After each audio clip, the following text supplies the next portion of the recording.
नमस्कार, good morning all of you. ये सभी वीडियो आप देवेंद्र बाल भारती सीनियर सेकेंडरी स्कूल की तरफ से देख रहे हैं। आज हम कक्षा 10 विज्ञान का पाठ संख्या जो 5 है, राजस्थान माध्यमिक शिक्षा बोर्ड का पाठ संख्या जो कक्षा 10 का पाठ संख्या 5 है, दैनिक जीवन में रसायन, उसके बारे में पढ़ेंगे। और हमारा पहला क्वेश्चन है, साबुन और अपमार्जक में अंतर बताइए। तो साबुन क्या होता है? साबुन का पहला अंतर क्या होगा कि साबुन कठोर जल यानी खारे पानी के साथ कठोर जल के साथ झाग नहीं देते, जबकि अपमार्जक कठोर जल के साथ झाग देते हैं। पहला अंतर हुआ कि साबुन तो कठोर जल के साथ झाग नहीं देता, जबकि अपमार्जक कठोर जल के साथ झाग देता है। दूसरा अंतर हुआ, साबुन से किसी प्रकार का कोई प्रदूषण नहीं होता, जबकि अपमार्जक से प्रदूषण होता है। तो दोनों के अंदर दो अंतर पड़े। साबुन कठोर जल के साथ झाग नहीं देता, जबकि अपमार्जक कठोर जल के साथ झाग देता है। साबुन से किसी प्रकार का कोई प्रदूषण नहीं होता, जबकि अपमार्जक से प्रदूषण होता है। उसके बाद आता है, ओरेनियस के अनुसार अम्ल व क्षार की क्या परिभाषा है। ओरेनियस के अनुसार अम्ल और क्षार की परिभाषा के बारे में पढ़ना है। तो ओरेनियस क्या कहते हैं? ओरेनियस के अनुसार वे पदार्थ जो प्रोटॉन के दाता होते हैं उन्हें कहते हैं अम्ल। जो प्रोटॉन के दाता है वो अम्ल है, और वे पदार्थ जो प्रोटॉन के ग्राही हैं उन्हें क्या कहा जाता है? क्षार कहा जाता है। उसके बाद हमने पढ़ना है कि पीएच किसे कहते हैं। याद रखना, प्रोटॉन के दाता अम्ल, प्रोटॉन के ग्राही क्षार। उसके बाद है, पीएच किसे कहते हैं? अम्लीय व क्षारीय विलयन की पीएच परास बताओ। परास का अर्थ होता है फैलाव, कहां से कहां तक है।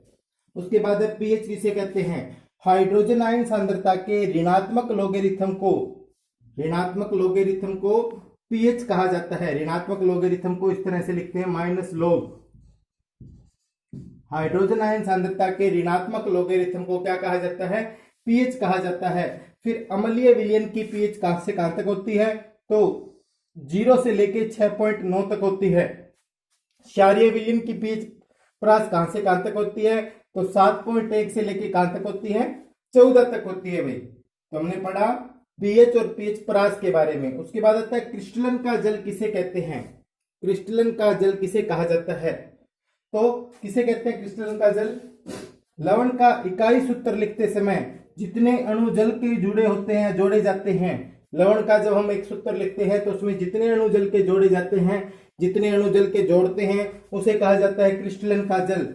जैसे ये सूत्र है जिप्सम का CaSO4.2H2O, तो इसमें कितने अणु जल के जुड़े हुए हैं? 2। तो इसमें क्रिस्टलन के जल की मात्रा कितनी हो गई? 2। अब हम आगे पढ़ेंगे। उसके बाद है, दही तथा खट्टे पदार्थों को धातु के बर्तनों में क्यों नहीं रखते।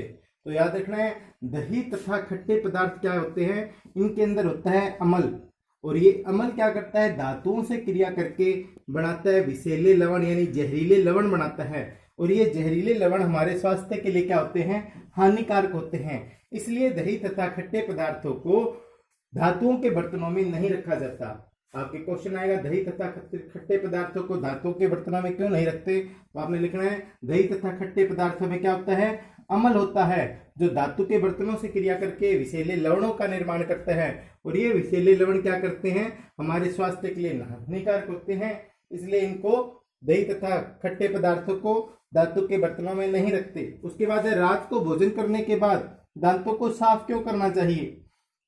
तो याद रखना है, भोजन करने के बाद भोजन के कुछ अंश हमारे दांतों के से चिपक जाते हैं।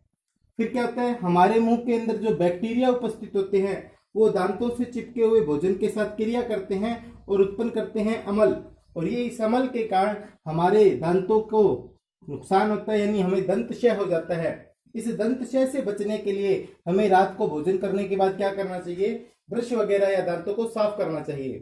तो भोजन करने के बाद भोजन के कुछ अंश किससे चिपक जाते हैं? हमारे दांतों से। जो हमारे मुंह में उपस्थित बैक्टीरिया जब इन दांतों से लगे भोजन से क्रिया करता है तो उत्पन्न करेगा अम्ल, और इस अम्ल के कारण हमें क्या हो जाता है? दंतक्षय हो जाता है भाई। इससे बचने के लिए क्या करना चाहिए?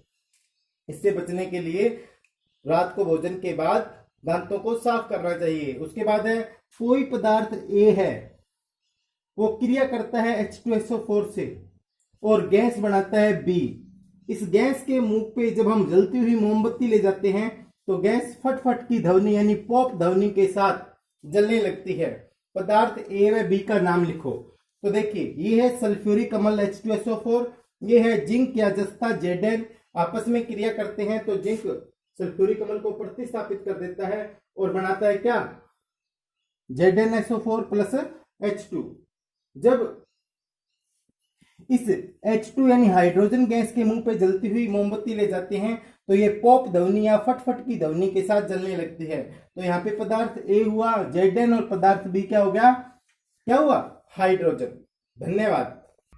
अब हमने करने हैं बहुचयनात्मक क्वेश्चन। पहला क्वेश्चन जो हमारे पास है, क्षार का जलीय विलयन क्या होता है, क्षार का जलीय विलयन लाल लिटमस पत्र को नीला कर देता है। उसके बाद है अम्ल व क्षार के विलयन विद्युत के क्या होते हैं, सुचालक होते हैं। उसके बाद है पीएच किन आयनों के की सांद्रता ऋणात्मक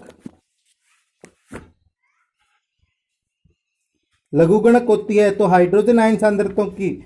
उसके बाद क्योंकि परिभाषा क्या है, हाइड्रोजन आयन सांद्रता के ऋणात्मक लोगरिथम को ही लघुगणक कहते हैं, तो इसका उत्तर ग हो जाएगा, हाइड्रोजन आयन। उसके बाद है किसी विलयन का पीएच, अम्लीय विलयन का पीएच मान कितना होगा इनमें से, तो जो 4 है वो अम्लीय होगा, क्योंकि जिनका 7 से कम कम होता है वो सारे क्या होते हैं, अम्लीय पदार्थ होते हैं। उसके बाद है हमारे शरीर में भोजन के पाचन की क्रिया किस माध्यम में होती है, अम्लीय माध्यम में होती है। फिर अग्निशामन में कौन से पदार्थ का उपयोग किया जाता है, तो अग्निशामन के लिए प्रयोग किया जाता है सोडियम हाइड्रोजन कार्बोनेट या बेकिंग सोडे का। उसके बाद है धावन सोडे का सूत्र क्या होता है, तो धावन सोडे का सूत्र होता है Na2CO3.10H2O। उसके बाद आता है विरंजक चूर्ण वायु में खुला रखने पर कौन सी गैस उत्पन्न करता है, क्लोरीन। उसके बाद है साबुन का कार्य करती है मृदु जल यानी मीठे पानी के साथ। फिर है मिसेल में के निर्माण में हाइड्रोकार्बन पुच्छ होती है अंदर की तरफ। उसके बाद है प्रोटॉन ग्रहण करने वाले यौगिक क्या होते हैं, क्षार होते हैं। ये थे बहुचयनात्मक क्वेश्चन।